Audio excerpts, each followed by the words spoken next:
नमस्कार सर्वांना, श्री स्वामी समर्थ. तर ही आळूची भाजी आहे, म्हणजे पानं आहेत आळूची, त्याची भाजी करणार आहे मी. त्याला आळूचं फतफतं म्हणतात. तर ही कोकणाकडे फार केली जाते याची भाजी आणि पावसाळ्यातच ही पानं येतात बघा छान. अशी पण येत असेल, पण पावसाळ्यात खूप प्रमाणात येतात, त्यामुळे पावसाळ्यात ही भाजी करतात. आणि आमच्याकडे ऋषीच्या उपवासाला तर ही करतातच. तर आधी ही कधी पण साफ करायच्या आधी ना हाताला तेल लावून घ्यायचं, गोडे तेल, खोबरं तेल. तर ते कारण की आहे ना ह्या भाजीला खूप खाज असते. एकदा ना मी अशीच माझ्या मैत्रिणीनं ही पानं दिलेली, मला माहिती नव्हती. आणि ना याची ना आम्ही आळूची वडी केलेली आणि ती घशाला खूप खवखवायला लागली. त्यामुळे ना त्याची भाजी करतात हे मला माहितीच नव्हतं. आणि नंतर मग तिने सांगितलं, तेव्हा मग मला कळलं की ही भाजीची आळू होती. तर ही ना अशी साल याची काढायची असते बघा देठांची. कारण की याच्यामध्ये ना खूप म्हणजे कडक असतात हे. आणि हे काढूनच याचं आहे ना म्हणजे कापता येतं. नाही तर कापताना ना ह्या शिरा आहे ना मध्ये मध्ये येतात. ते व्यवस्थित पूर्ण काढून घ्यायचे वरचे सगळे. त्यामुळेच आपल्याला हाताला वगैरे खाज येते.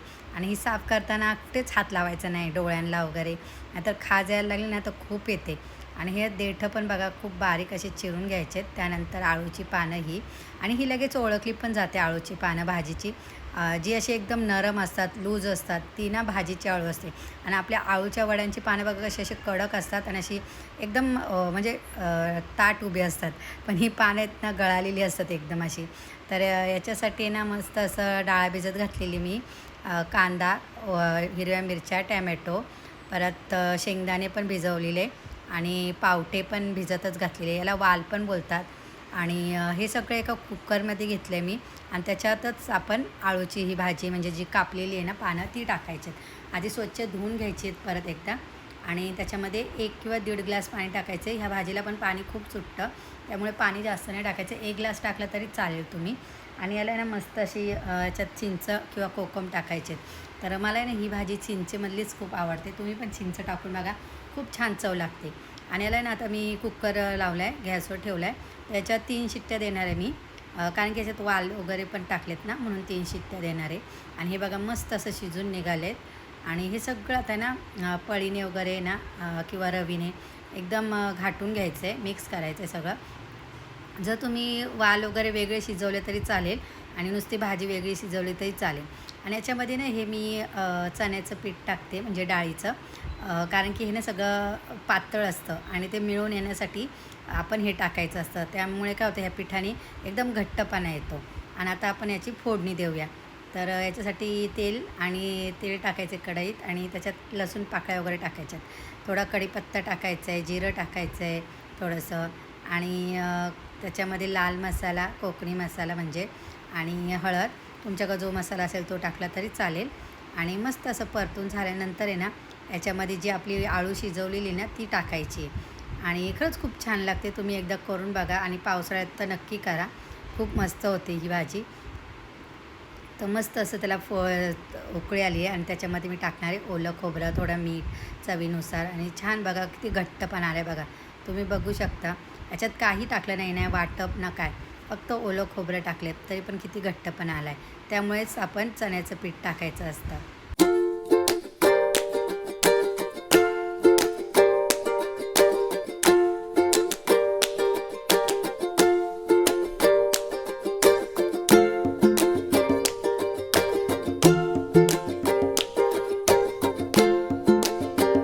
आणि उद्या आहे आपली वटपौर्णिमा. तर उद्या वटपौर्णिमा आहे, पण आज बघा कितीतरी झाडं तोडली जातील वडाची. आणि खरंच हे खूप चुकीचं आहे की तुम्ही नवऱ्यासाठी दीर्घ आयुष्यासाठी त्याच्या वडाची पूजा करता आणि त्याच वडाच्या झाडाला म्हणजे हत्या करून तुम्ही त्याची पूजा करता.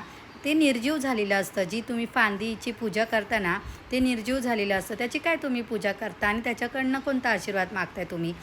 तर नवऱ्यासाठी खरंच तुम्हाला वाटत असेल त्याला दीर्घ आयुष्य भेटावं वगैरे, तर तुम्ही जाऊन प्लीज झाडाची पूजा करा. जे सजीव झाड आहे, जिवंत झाड आहे, त्याची पूजा करा आणि त्याच्याकडनं आशीर्वाद मागा. त्यामुळे तुम्हाला आशीर्वाद पण भेटेल आणि झाड पण चांगलं राहील.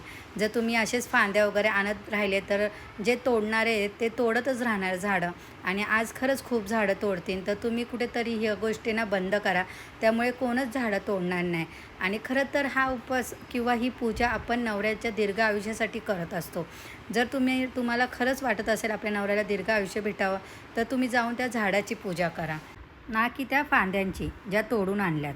वटपौर्णिमा हा सण आपण आपल्या पतीला उत्तम आयुष्य लाभावे, अखंड सौभाग्य लाभावे यासाठी आपण वडाच्या झाडाची पूजा करतो. कारण या सणामागे सत्यवान आणि सावित्रीची पौराणिक गोष्ट आहे. ह्याच वडाच्या झाडाखाली सत्यवानाचे प्राण गेले होते व सावित्रीने ते यमराजाकडून सत्यवानाचे प्राण परत मिळवले होते. वडाचे झाड दीर्घ आयुष्य, स्थिरता आणि अखंड समृद्धीचे प्रतीक मानले जाते. आणि खरंच आहे, वडाचे झाड बघा दीर्घ आयुष्य असतं, म्हणजे ते कायम असतं, त्याला मरण नसतं. हां, जर तुम्ही माणसांनी आपण तोडलं तरच त्याची हानी होते. तर तसं बघायला गेलं तर ते झाड किती वर्षानुवर्षे असतं बघा. आपल्या गावाला वगैरे बघा झाडं असतात, वडाची, पिंपळाची. ह्या झाडांना जरी तुम्ही पाणी नाही घातलं तरी वर्षातून एकदाच ते पावसाचं पाण्याने त्याच्यावर ते छान जिवंत असतात. तर माझी एकच तुमच्याकडनं सगळ्यांकडनं एकच इच्छा आहे का तुम्ही प्लीज झाडं तोडू नका आणि त्या फांद्यांची तर अजिबात पूजा करू नका. तर प्लीज जाऊन वडाच्या झाडाची पूजा करा. आपल्याला वर्षातून एकदा हा सण येतो. आपण किती बायका त्यासाठी आतुरतेने वाट बघतो, नवीन साड्या घेतो, मेकअप करतो आणि जाऊन त्या फांदीची पूजा करतो आपण. तर त्याला काहीच अर्थ नाही आहे. त्यापेक्षा जाऊन तुम्ही वडाच्या झाडाची पूजा करा. तर मी तुम्हाला वारंवार सांगते, कारण की ह्यामुळे ना खरंच झाडांची खूप हानी होते आणि ना एकदाच असं ना निसर्गाचा कोप होतो, म्हणून बघा पाऊस वगैरे पडत नाही. त्यामुळे प्लीज झाडं तोडू नका. आणि झाडं खूप मौल्यवान आहे आपल्यासाठी. कारण की बघा आपण जे पण सण साजरे करतो ना ते सगळे आपल्याला ना शिकवलेले असतात, आपल्या आईने, आपल्या आजीने, तसे आपण सण साजरे करतो. पण आता आहे ना सगळेजण आहे ना म्हणजे झाडांचा विनाश करून सण साजरे करतात. हे कोणी शिकवलं आपल्याला? कधीच शिकवलं नव्हतं कोणी. मग आपण का शिकतो अशा गोष्टी? आणि आपण पुढच्या पिढीला पण आपण हेच शिकवणार आहे का?